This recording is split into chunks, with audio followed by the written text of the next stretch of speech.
शर्मा, शुरुआत करेंगे बुलेटिन की बड़ी खबर के साथ, जहां संसद के मॉनसून सत्र का आज दूसरा दिन है। आज भी संसद में हंगामे के आसार जताए जा रहे हैं। विपक्ष संसद में एसआईआर का मुद्दा उठाते हुए नजर आएंगे। ऑपरेशन सिंदूर पर भी चर्चा की मांग लगातार की जा रही थी। लगातार जो विपक्ष है इसको लेकर हमलावर होता हुआ नजर आ रहा था, लेकिन जिस तरीके से आपको पता ही है, अब समय जो है मुकम्मल कर दिया गया है। जब चर्चा राज्यसभा और इसी के साथ लोकसभा में होनी है, इसके लिए समय जो है मुकम्मल कर दिया गया है। तकरीबन 14 घंटे लोकसभा में इसको लेकर चर्चा होगी, तो वहीं 9 घंटे राज्यसभा के लिए दिए गए हैं कि 9 घंटे राज्यसभा में इसको लेकर जो है चर्चा की जाएगी। और आज भी संसद में हंगामे के आसार हैं। विपक्ष संसद में एसआईआर का मुद्दा उठाता हुआ नजर आएगा, यानी बिहार में जिस तरीके से रिवीजन हो रहा है वोटर लिस्ट का, उसका मुद्दा यहां पर विपक्ष जो है उठाता हुआ नजर आएगा। एसआईआर यानी कि बिहार में चुनाव से पहले जो वोटर रिवीजन हो रहा है, जो वोटर लिस्ट का रिवीजन फिलहाल हो रहा है, उसको लेकर जिस तरीके से हम देख रहे हैं पूरा विपक्ष एक मत में होकर इसका विरोध करता हुआ नजर आ रहा है। तो इसके सुर अब जो है संसद में भी सुनने को मिलेंगे, जहां पर विपक्ष की पोटली में तमाम मुद्दे जो हैं वो लेकर बैठा है और एक एक करके इन सभी मुद्दों को लेकर सत्ता पक्ष को घेरने का काम किया जा रहा है। और चलिए खबरों में आगे बढ़ेंगे। महाराष्ट्र के मुख्यमंत्री देवेंद्र फडणवीस के जन्मदिन के मौके पर देश के शीर्ष नेताओं ने उन्हें बधाई देते हुए उनके कार्यों की सराहना की है। प्रधानमंत्री नरेंद्र मोदी, केंद्रीय गृह मंत्री अमित शाह, उत्तराखंड के सीएम धामी और हरियाणा के सीएम नायब सिंह सैनी समेत कई प्रमुख नेताओं ने सोशल मीडिया प्लेटफॉर्म एक्स पर पोस्ट कर शुभकामनाएं दी हैं। प्रधानमंत्री नरेंद्र मोदी ने अपने संदेश में लिखा कि महाराष्ट्र के मुख्यमंत्री देवेंद्र फडणवीस को जन्मदिन की हार्दिक शुभकामनाएं। वे महाराष्ट्र की प्रगति और गरीबों वंचितों को सशक्त बनाने के लिए लगातार काम कर रहे हैं। ईश्वर उन्हें दीर्घायु और स्वस्थ जीवन प्रदान करे ताकि वे जनसेवा में ऐसे ही लगे रहें। गृह मंत्री अमित शाह ने पोस्ट किया, महाराष्ट्र के मुख्यमंत्री देवेंद्र फडणवीस को जन्मदिन की हार्दिक शुभकामनाएं। मोदी जी के नेतृत्व में आप महाराष्ट्र में जन कल्याण और सांस्कृतिक विरासतों के पुनरुत्थान की दिशा में निरंतर प्रशंसनीय कार्य कर रहे हैं। हरियाणा के मुख्यमंत्री नायब सिंह सैनी ने अपने एक्स पर पोस्ट में लिखा कि महाराष्ट्र राज्य के विकास में आपका योगदान और जनसेवा के प्रति आपका समर्पण अत्यंत सराहनीय है।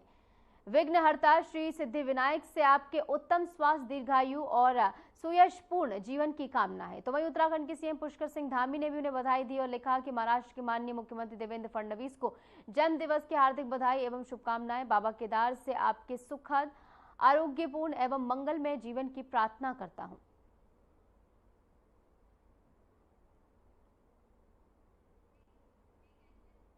और इस बीच लखनऊ से एक बड़ी खबर सामने आ रही है। आपको बता दें कि शाम 4 बजे लोक भवन में बैठक होने वाली है। महिलाओं को स्टॉम्प शुल्क में छूट मिल सकती है, बताया जा रहा है। नए टैबलेट भी उन्हें दिए जाएंगे और इसी के साथ औद्योगिक विकास विभागों के प्रस्ताव स्वीकृत होंगे। नगर पंचायत गठन के प्रस्ताव इसमें पास होंगे। वित्त परिवहन विभाग के प्रस्ताव पेश होंगे। तो आज लोक भवन में योगी कैबिनेट की बैठक होने वाली है। काफी अहम ये बैठक मानी जा रही है। शाम 4 बजे का समय प्रस्तावित किया गया। नगर पंचायत गठन के प्रस्ताव इसमें पास होंगे। वित्त परिवहन विभाग के प्रस्ताव भी इसमें पेश किए जाएंगे। औद्योगिक विकास विभाग के प्रस्ताव को भी स्वीकृति इस बैठक में मिलती हुई नजर आएगी। और इसी के साथ छात्रों के लिए टैबलेट वितरण का फैसला भी इसमें लिया जाएगा। तो कुल मिलाकर इस कैबिनेट की बैठक पर सभी की नजरें टिकी हुई हैं, क्योंकि कई सारे बड़े और अहम फैसले इस बैठक में लिए जाएंगे। छात्रों को नए टैबलेट मिलने जाएंगे और इसी के साथ शाम 4 बजे, जैसे कि हमने आपको बताया, लोक भवन होंगे। लखनऊ में आयोजित एक विशेष समारोह में भारतीय अंतरिक्ष यात्री ग्रुप कैप्टन शुभांशु शुक्ला के माता पिता को सम्मानित किया गया। सचिवालय पेंशनर समिति द्वारा ये सम्मान शुभांशु के उल्लेखनीय चयन और राष्ट्र के प्रति उनके समर्पण के प्रतीक स्वरूप प्रदान किया गया।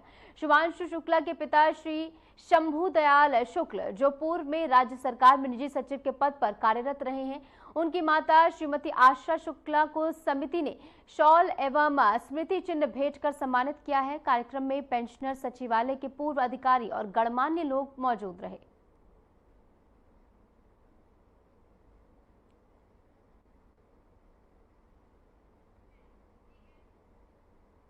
राज्य की राजनीतिक रणनीति और आगामी चुनाव तैयारियों को लेकर पटना स्थित बीजेपी कार्यालय में पार्टी की विधानमंडल समिति की अहम बैठक आयोजित की गई।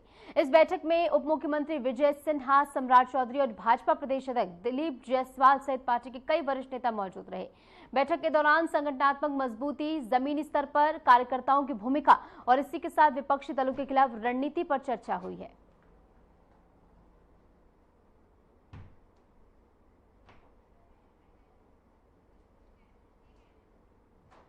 चंदन मिश्रा हत्याकांड में एक बड़ी कार्रवाई करते हुए भोजपुर में पुलिस और अपराधियों के बीच मुठभेड़ हुई है। बिहार पुलिस के अनुसार मुठभेड़ में बलवंत कुमार सिंह और रवि रंजन कुमार सिंह नाम के 2 शातिर अपराधी गोली लगने से घायल हो गए, जिन्हें इलाज के लिए अस्पताल में भर्ती कराया गया है।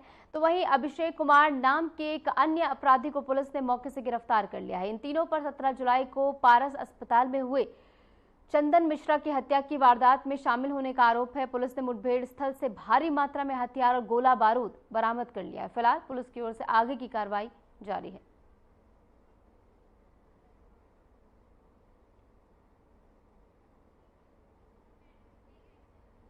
बाबा बूढ़ा अमरनाथ यात्रा के मद्देनजर सुरक्षा व्यवस्था को उच्च स्तरीय निरीक्षण किया गया है। जम्मू कश्मीर के पुलिस महानिदेशक यानी कि डीजीपी और आईजीपी और सीआरपीएफ के वरिष्ठ अधिकारियों ने मंदिर परिसर का दौरा किया है और यात्रा मार्ग की सुरक्षा तैयारियों की समीक्षा भी की गई है। अधिकारियों ने श्रद्धालुओं की आवाजाही, संवेदनशील इलाकों में तैनाती और इसी के साथ सीसीटीवी निगरानी जैसे सभी पहलुओं पर जानकारी ली है।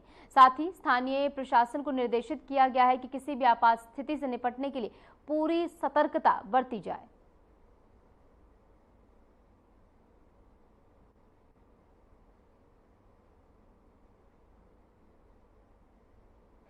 तो श्रद्धालु की सुरक्षा पर सख्त निगरानी पुलिस की ओर से रखी जा रही है। डीजीपी, आईजीपी ने मंदिर का दौरा किया है और इसी के साथ अधिकारियों को ये सख्त निर्देश दिए गए हैं कि किसी भी आपात स्थिति से निपटने के लिए वो सतर्क रहें।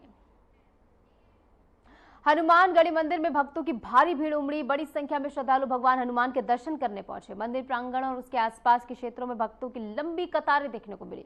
सावन मंगलवार के चलते श्रद्धालुओं की संख्या में खासा इजाफा भी देखा गया है। मंदिर प्रशासन और स्थानीय पुलिस द्वारा दर्शन व्यवस्था को सुचारू रखने के लिए अतिरिक्त इंतजाम किए गए थे। पुलिस की तैनाती के साथ साथ दर्शन मार्ग की बैरिकेडिंग से इसे सुरक्षित किया गया, जिससे श्रद्धालु बिना किसी परेशानी के दर्शन कर सके।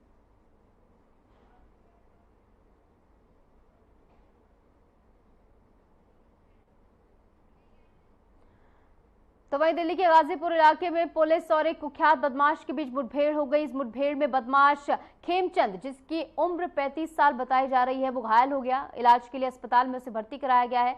पुलिस के अनुसार खेमचंद कई आपराधिक गतिविधियों में शामिल रहा है और उस पर पहले भी कई मुकदमे दर्ज हैं। मुठभेड़ के दौरान पुलिस ने आत्मरक्षा में गोली चलाई, जिससे खेमचंद के पैर में गोली लग गई। फिलहाल पुलिस उससे पूछताछ कर रही है और उसके नेटवर्क के बारे में जानकारी जुटा रही है। इलाके में सुरक्षा व्यवस्था कड़ी कर दी गई है।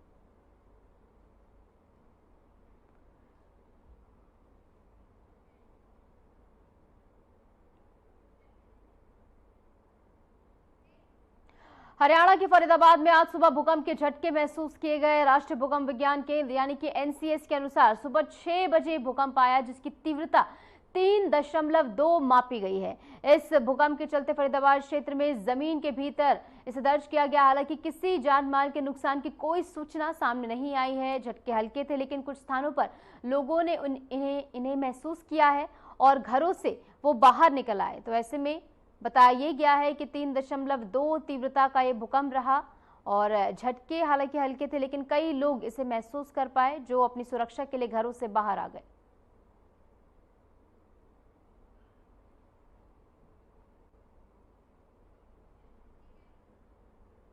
खबर वाराणसी से है, जहां शहर में लगातार हो रही बारिश के चलते गंगा नदी का जलस्तर तेजी से बढ़ रहा है। इससे घाटों के किनारे स्थित कई पुराने मंदिरों में पानी भर गया है। गंगा किनारे स्थित ललिता घाट, शीतला घाट और इसी के साथ मणिकर्णिका घाट के आसपास के क्षेत्रों में जल भराव की स्थिति बन गई है। कई मंदिरों की सीढ़ियां पानी में डूब गई हैं, जिससे श्रद्धालुओं को दर्शन में परेशानी हो रही है। स्थानीय प्रशासन ने अलर्ट जारी करते हुए नदी किनारे जाने से बचने की अपील की है और साथ ही जल पुलिस की टीमों को भी गश्त पर लगा दिया गया है।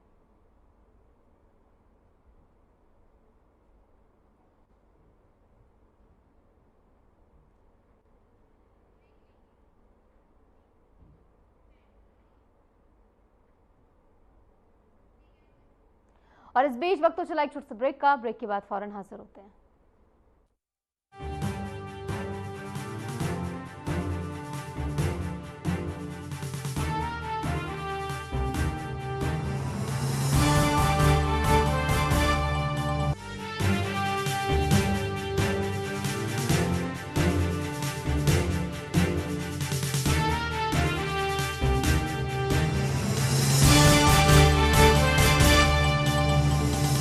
नवाचारी और नवोन्मेषी शिक्षा व्यवस्था से युवाओं की आशाओं को नई उड़ान दे रहा है नया उत्तर प्रदेश।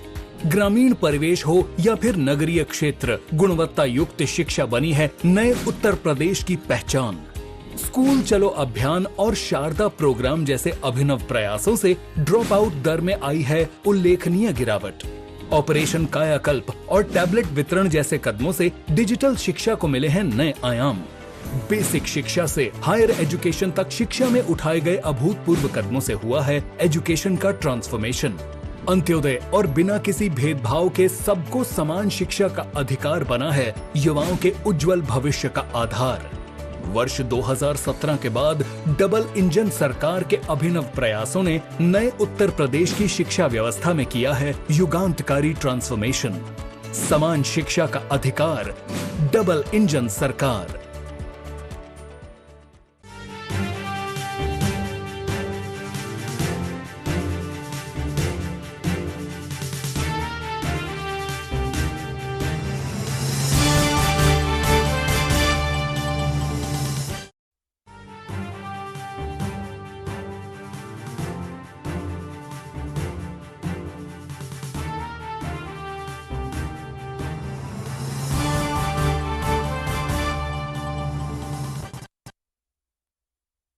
स्वागत है आपका। ब्रेक के बाद चलिए एक बार फिर से रुख करेंगे तमाम खबरों का। जम्मू कश्मीर के राजौरी जिले में लगातार हो रही भारी बारिश ने जनजीवन को पूरी तरह प्रभावित कर दिया है और बारिश के चलते निचले इलाकों में जलभराव की स्थिति पैदा हो गई है, जिससे स्थानीय लोगों को काफी परेशानी का सामना करना पड़ रहा है। कई स्थानों पर सड़कों पर पानी भर गया है, जिससे यातायात बाधित हुआ है और लोगों का आवागमन प्रभावित हुआ है। दुकानों और घरों में पानी घुसने की भी सूचना है और स्थानीय प्रशासन की ओर से राहत कार्य शुरू कर दिए गए हैं। जल निकासी के प्रयास किए जा रहे हैं और साथ ही लोगों को सतर्क रहने की अपील की गई है। तो ऐसे में जनजीवन बुरी तरह प्रभावित हुआ है, लोगों के घरों में पानी भर गया है। ऐसे में सड़कें अगर आप देखेंगे तो वो भी तालाब में तब्दील होती हुई नजर आई हैं।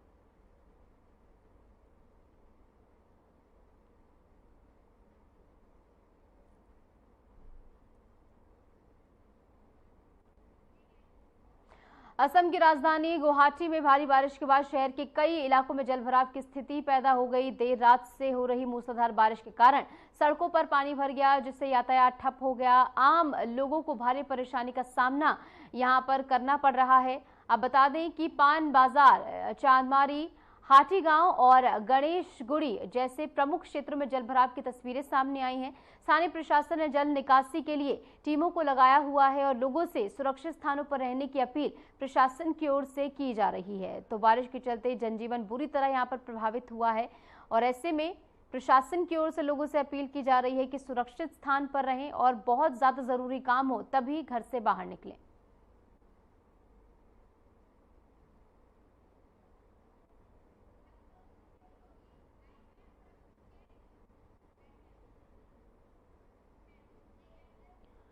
और इस बीच आपको लखनऊ लिए चलेंगे, जहां पर सीएम योगी आदित्यनाथ कार्यक्रम में शिरकत करने पहुंचे हैं। बतौर मुख्य अतिथि वो शिरकत करने पहुंचे हैं और जैसे कि आप देख रहे हैं मंच पर सीएम योगी आदित्यनाथ विराजमान आपको नजर आ रहे हैं और ऐसे में राष्ट्रीय संगोष्ठी का उद्घाटन उनकी ओर से किया गया है। और देखिए तमाम अन्य आप मंच पर देख पा रहे हैं खास ये तस्वीरें, जहां पर सीएम योगी आदित्यनाथ बतौर मुख्य अतिथि लखनऊ में कार्यक्रम में शिरकत करने पहुंचे हैं, जहां पर विकसित उत्तर प्रदेश 2047 के तहत यहां पर सीएम योगी आदित्यनाथ ने संगोष्ठी का उद्घाटन किया है। और बेहद ही खास ये कार्यक्रम है क्योंकि 2047 तक जो विकसित भारत का सपना प्रधानमंत्री नरेंद्र मोदी देखते हैं, उसमें उत्तर प्रदेश का भी एक अहम योगदान होगा। और इस बीच रुक रहे एक और छोटे से ब्रेक के लिए, लौटेंगे कुछ ही देर में।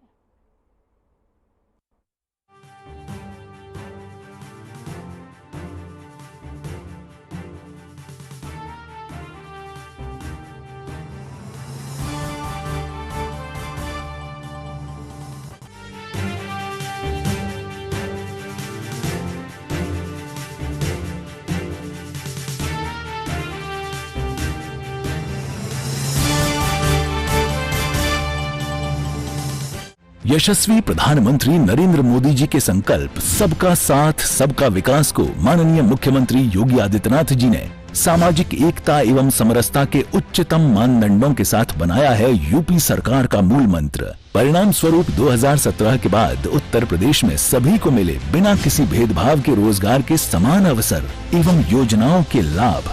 8.5 लाख से अधिक सरकारी और 3,75,000 से अधिक संविदा पर नौकरी पाने वाले जहां निष्पक्ष और पारदर्शी प्रक्रिया के साक्षी बने, वहीं अनुसूचित जाति, जनजाति, पिछड़े एवं निम्न आय वर्ग के अभ्यर्थियों को मिला आरक्षण का संपूर्ण लाभ।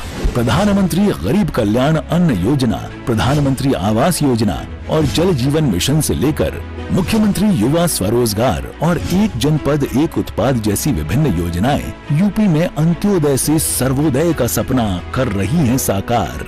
काम दमदार, डबल इंजन सरकार।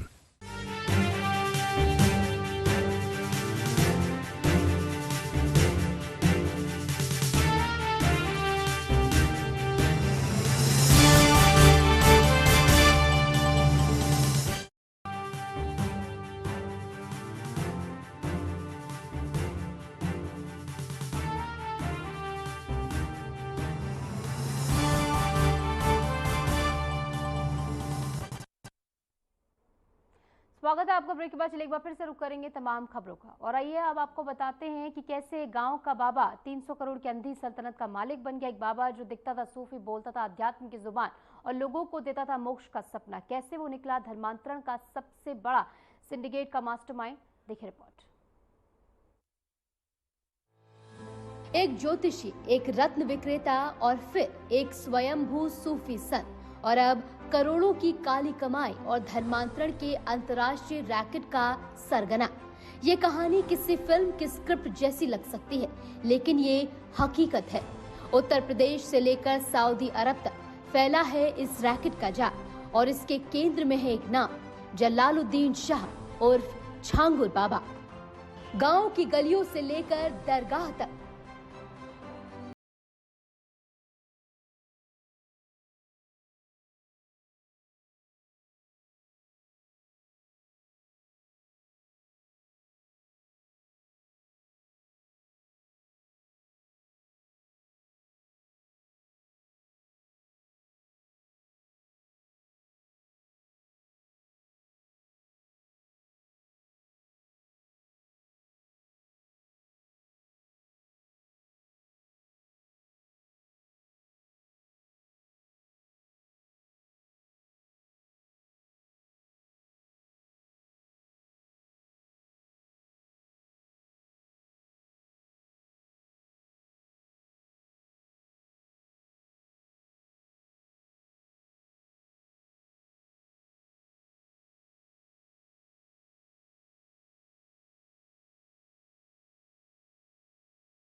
उर्फ छांगुर बाबा को गिरफ्तार किया। उसके साथ ही उसकी करीबी सहयोगी नसीम, जो कभी नीतू रोहरा हुआ करती थी, उसे भी गिरफ्तार किया गया। बाबा ने पहले नीतू को मुंबई में ब्रेन वॉश कर इस्लाम कबूल करवाया, फिर उसे बलरामपुर बुलाकर अपने रैकेट का अभिन्न हिस्सा बना दिया। गिरफ्तारियों के बाद एटीएस को कोर्ट से 1 हफ्ते की रिमांड मिली और इस मामले में प्रवर्तन निदेशालय यानी कि ईडी भी सक्रिय हो चुका है। मनी लॉन्ड्रिंग की जांच पीएमएलए एक्ट के तहत शुरू हो चुकी है और अब जो जानकारियां सामने आ रही हैं वो चौंकाने वाली हैं। बाबा और उसके नेटवर्क ने करीब 40 से ज्यादा एनजीओ और ट्रस्ट बनाए थे। इन संस्थाओं के जरिए देश भर में धर्मांतरण और अवैध फंडिंग का तंत्र चलाया जा रहा था। इन एनजीओ के नाम पर खुले बैंक खातों में 100 करोड़ से भी ज्यादा के संदिग्ध लेन देन पकड़े गए हैं। अधिकारियों को संदेह है कि इन खातों में विदेशों से पैसा भेजा जाता था, खासकर सऊदी अरब, नेपाल और खाड़ी देशों से। इन पैसों का इस्तेमाल धर्मांतरण, जमीन खरीद और आलीशान जीवन शैली के लिए किया जाता था।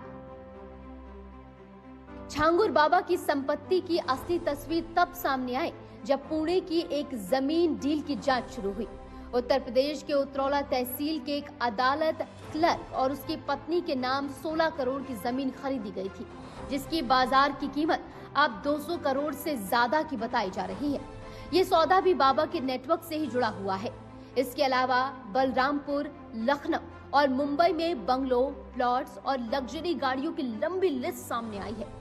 जांच में ये भी सामने आया है कि बाबा ने विभिन्न जगहों पर प्रॉपर्टी ट्रांसफर फर्जी दस्तावेजों के सहारे कराई थी।